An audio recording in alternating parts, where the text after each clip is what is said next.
Bismillahirrahmanirrahim. Assalamualaikum warahmatullahi wabarakatuh. Alhamdulillahi rabbil alamin. Assalatu wassalamu ala ashrafil anbiya'i wal mursalin, Sayyidina wa maulana Muhammadin wa ala alihi wa ashabihi wa man tabi'ahum bi ihsani ila yaumiddin. Amma ba'd. Puja dan puji syukur senantiasa kita panjatkan atas kehadirat Allah Subhanahu wa taala, atas limpahan nikmat dan rahmat yang Allah titipkan kepada kita sehingga kita bisa merasakan nikmatnya kehidupan. Tak lupa pula kita kirimkan solawat beserta salam kepada junjungan kita, suri tauladan kita, yakni baginda Nabiullah Nabi Muhammad sallallahu alaihi wasallam. Allahumma salli ala sayyidina Muhammad wa ala ali sayyidina Muhammad. Pemirsa yang dirahmati Allah, pada kesempatan kali ini insyaallah saya akan menyampaikan ceramah yang berjudul Kunci dalam Menghadapi Kehidupan. Pemirsa yang dirahmati Allah, kehidupan dunia ini penuh dengan lika-liku. Ada ujian yang datang silih berganti menguji keteguhan hati. Ada masalah yang datang terus-menerus seperti air hujan yang jatuh mengguyur. Dan ada harta benda serta tahta yang membuat hati ini gampang terlena. Di dalam kehidupan ini ada kalanya manusia mendapatkan nikmat dan ada pula kalanya manusia akan diberikan ujian. Maka untuk menghadapi semua itu, manusia perlu mengetahui kunci dalam menjalani kehidupan. Apa sajakah kunci-kunci tersebut? Yang pertama, yaitu senantiasa bersyukur. Syukur adalah menampakkan rasa terima kasih kita kepada Rabbi Azza wa Jalla, Tuhan yang Maha Pengasih, atas segala nikmat yang telah Ia berikan. Untuk mencapai derajat syukur membutuhkan dua hal, yaitu syukur dari segi ucapan dengan cara mengucapkan kata alhamdulillah kala kita mendapatkan kenikmatan, dan yang kedua yaitu syukur dari segi perbuatan, yakni mempergunakan nikmat yang Allah titipkan untuk semakin mendekatkan diri kepada Allah yang Maha Rahman. Allah Subhanahu wa taala berfirman di dalam Quran surah Al-Baqarah ayat 7. A'udzu billahi minasyaitonir rajim. Bismillahirrahmanirrahim. Wa idz ta'adzana rabbukum la in syakartum la azidannakum wa la in kafartum inna 'adzabi lasyadid. Yang artinya, dan ingatlah ketika Tuhanmu memaklumatkan, apabila engkau bersyukur maka akan kutambah nikmat tersebut. Namun barang siapa yang kufur maka ketahuilah sungguh azabku sangatlah pedih. Dalam ayat tersebut Allah terangkan, kalau ingin hidup kita nyaman, maka terapkanlah sifat syukur dalam kehidupan. Namun ketika kita tidak mampu bersyukur atas nikmat Allah yang Maha Ghafur, maka ketahuilah azab Allah akan diturunkan dengan kadar yang tidak dapat kita ukur. Pemirsa yang dirahmati Allah, kunci yang kedua yaitu senantiasa bersabar.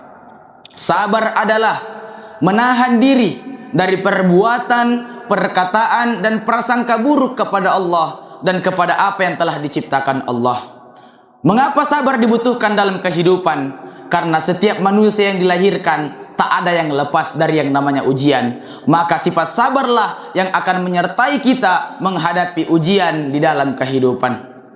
Perlu kita pahami bahwa Allah memberikan kita ujian bukan karena Allah ingin memberikan kita beban, akan tetapi dengan ujian itulah Allah ingin melihat sampai di mana hambanya memiliki tingkat kesabaran, dan hadiah daripada semua itu adalah derajat kita yang akan Allah Subhanahu wa taala tinggikan. Allah Subhanahu wa taala berfirman di dalam Quran surah Al-Baqarah ayat 155. A'udzu billahi minasyaitonir rajim. Bismillahirrahmanirrahim. Walanabluwannakum bisyai'in minal khaufi wal ju' wa naqsin minal amwali wal anfusi wath thamarat wa basyiris sabirin. Dan kami pasti akan menguji kamu dengan sedikit ketakutan, kekurangan harta, jiwa dan buah-buahan, dan sampaikanlah kabar gembira kepada orang-orang yang bersabar.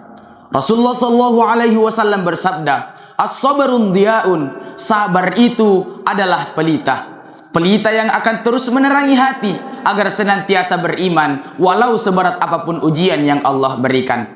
Pemirsa yang dirahmati Allah, kemudian kunci yang ketiga yaitu senantiasa ikhlas. Ikhlas adalah menerima dengan senang hati segala ketetapan yang telah ditakdirkan oleh Allah Subhanahu wa taala. Ikhlas sangat dibutuhkan dalam kehidupan. Karena mengapa? Terkadang apa yang kita harapkan tak sesuai dengan kenyataan, maka keikhlasan dibutuhkan untuk menjadi landasan. Allah Subhanahu wa taala berfirman di dalam Quran surah Al-Baqarah potongan ayat 216. A'udzu billahi minasyaitonir rajim. Bismillahirrahmanirrahim. Wa 'asa an takrahu syai'an wa huwa khairul lakum wa 'asa an tuhibbu syai'an wa huwa syarrul lakum. Wallahu ya'lam wa antum la ta'lamun. Boleh jadi kamu tidak menyukai sesuatu, namun menurut Allah itu jauh lebih baik untukmu. Dan boleh jadi kamu menyukai sesuatu, namun menurut Allah itu tidak baik bagimu. Dan Allah Maha mengetahui apa yang kalian tidak ketahui. Dalam ayat tersebut Allah terangkan bahwasanya terkadang apa yang kita harapkan Allah tak memberikan, bukan berarti karena Allah tak sudi mengabulkan permohonan, akan tetapi Allah tahu bahwa apa yang kita harapkan itu untuk diri kita bukanlah sebuah kebaikan, dan Allah akan menggantinya dengan sesuatu yang jauh lebih baik dan jauh lebih kita butuhkan. Dengan senantiasa ikhlas, pemirsa yang dirahmati Allah akan melatih diri kita untuk senantiasa berprasangka baik kepada Allah, menerima dengan senang hati segala ketetapan yang ditetapkan oleh Allah, karena sejatinya Allah memberikan apa yang kita butuhkan, bukan apa yang kita inginkan. Pemirsa yang dirahmati Allah, setelah melewati pembahasan yang panjang, tibalah kita di sesi kesimpulan. Sebagai intisari dari penyampaian yang saya sampaikan, marilah kita tanamkan 3 sifat ini dalam kehidupan kita. Karena sejatinya sifat syukur akan menjaga kita dari kesombongan, sifat sabar akan melampangkan jiwa dikala kita mendapatkan ujian, dan sifat ikhlas akan senantiasa menenteramkan hati dikala harapan tak sesuai dengan kenyataan. Dengan demikian, iman akan terus terpatri dalam diri kita, dan dengan iman itulah yang akan mengontrol kita, akan menuntun kita kepada jalan keselamatan di dunia dan di akhirat insyaallah. Mungkin itu saja yang dapat saya sampaikan. Jika ada sumur di ladang, boleh kita numpang mandi. Kalau ada umur yang panjang, bolehlah kita berjumpa lagi. Kalau ada kata-kata saya yang salah, itu datang dari diri saya sebagai seorang pribadi. Namun apabila ada kata-kata saya yang baik, maka itu datangnya dari Allah Subhanahu wa taala. Akhirul kalam, Allahumma arhamna bil Qur'an, Allahumma adkhilnal jannata bi syafaatil Qur'an. Assalamu alaikum warahmatullahi wabarakatuh.